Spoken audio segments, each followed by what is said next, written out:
شروع کرتا ہوں اللہ کے نام سے جو بڑا مہربان نہایت رحم والا ہے۔ یہ انڈس ہاسپٹل کراچی کا نمبر دیکھ رہے ہیں آپ لوگ۔ انڈس ہاسپٹل کراچی میں اب تک 4 سے 5 بار جا چکا ہوں، اور وہاں پہ ڈاکٹر عبدالباسط صاحب ہوتے ہیں جو جمشید روڈ جہانگیر روڈ کے رہائشی ہیں۔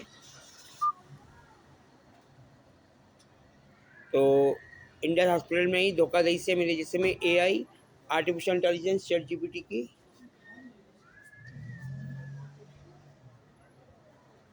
3 ڈیوائسز انسٹال کی گئی تھیں، اور میں ہاسپٹل گیا ہوں تو وہاں کے جو سیکیورٹی گارڈ تھے تو وہ مجھے ہمیشہ پکڑ کے باہر نکال دیتے ہیں، کیونکہ ہمارے یہودی خاندان کے لڑکے وہاں پہلے سے موجود ڈاکٹرز کو اسٹاف کو خبردار کر دیتے تھے کہ یہ بندہ دوبارہ آ گیا محمد فردین سلطان، تو اس کا علاج نہیں ہونے دینا ہے۔ اب ڈاکٹر عبدالباسط صاحب کو اتنی سی تو شرم آنی چاہیے کہ میں 2021 سے 2025 تک میں اس اسپتال میں جاتا رہوں آپ کے میں کہ بھائی صاحب دھوکہ دہی سے میرے جسم میں ڈیوائسیں انسٹال کروائی گئی ہیں، ان کو نکلوانا ہے۔ اب یہ نہیں معلوم کہ ڈاکٹر عبدالباسط صاحب بہت بڑے بغیرت انسان ہیں یا ان کا اسٹاف جو ہے وہ بغیرت ہے کہ ان تک میری ویڈیو پہنچنے نہیں دے رہا، میری کوئی کال ان تک نہیں پہنچنے دی جا رہی، ان کو کچھ نہیں بتایا جا رہا، ان کو چے بنایا جا رہا ہے، یعنی وہ اتنے بڑے چے انسان ہیں کہ ان کا اپنا اسٹاف ان کو چے بنا رہا ہے۔ بے وقوف، گدھا، نااہل، ناہنجار اور لا علم، بے خبر اور مجرم صرف اسٹاف ہے ان کا، خود ڈاکٹر عبدالباسط صاحب مجرم صرف تھے نہیں معلوم، لیکن جس طریقے سے انڈس ہاسپٹل میں تعمیرات ہو رہی تھیں اسے صاف پتہ چل رہا ہے کہ یہ ایلومیناٹی فری میسنری کا پیسہ ہے جو انڈس ہاسپٹل میں لگوایا جا رہا ہے۔ اور وہاں ہمارے یہودی خاندان کے پی ٹی آئی کے سپورٹر ڈاکٹر بھی موجود تھے،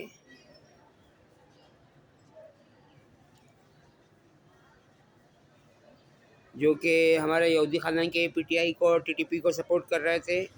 اور مجھے آج تک ایک بات سمجھ میں نہیں آئی، یہ بلڈ بینک والوں کے بعد اتنا سارا بلڈ ایک دم سے آ کہاں سے جاتا ہے؟ کبھی کسی نے غور نہیں کیا ہوگا۔ لوگوں کے پاس ٹائم ہو تو لوگ غور کریں نا۔ تو جہاں تک میرے ذہن میں یہ بات آ رہی ہے وہ یہ بات ہے کہ پورے پاکستان سے جو بچے بچیاں اغوا کیے جاتے ہیں ان کے جسموں سے خون نکال کے ان کو مار دیا جاتا ہے، ان کو جو اتنا کھانا دیا جاتا ہے کہ ان کی جسم و جان کا رشتہ برقرار رہے۔ جیسے نشہ اسپتال جو ڈاکٹر سائنہ نشہ جو پی ٹی آئی کی سینیٹر تھی، ان کی چھت پر اور نشہ اسپتال کے بلڈنگ کی چھت کے اوپر لاشیں دھوپ میں سکھائی جا رہی تھیں، تو ان کے جسموں سے بھی خون نکال دیا گیا تھا زندہ حالت میں۔ اور جیسے چھیپا، رمضان چھیپا ویلفیئر اور ایزی ویلفیئر والے خود گاڑیوں کے نیچے لوگوں کو مار رہے ہوتے ہیں اور پھر خود ان کو ہسپتال لے کے جاتے ہیں، راستے میں ان کو گلا دبا کے آکسیجن کی مشین بن کر کے ان کو مار دیا جاتا ہے، اور پھر ہاسپٹل پہنچ کے ان کے جسم سے خون نکال دیا جاتا ہے۔ تو اس طریقے سے کام چل رہا ہے۔ تو یہ وہ خون ہے جو پورے پاکستان میں سپلائی ہو رہا ہے، اور یہ غلط طریقہ ہے۔ یہ میں کل دوپہر کو بھی سوچ رہا تھا، شام کو تو میں وہاں گیا تھا، رات کو بھی میں سوچ رہا تھا کتنا خون کیسے آ رہا ہے ان کے پاس، کہ ہر بلڈ بینک میں خون موجود ہوتا ہے۔ تو یہ وجہ ہے۔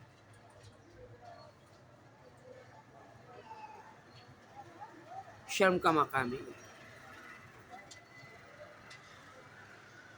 اور فاطمید فاؤنڈیشن کو میں نے 2 بار خون دیا تھا، لیکن فاطمید فاؤنڈیشن والوں نے میری کوئی ہیلپ نہیں کی، مجھے خون نہیں لگایا انہوں نے۔ مجھے انہوں نے کہا کہ ہمارے یہاں پہ آپ کا نام نہیں آ رہا۔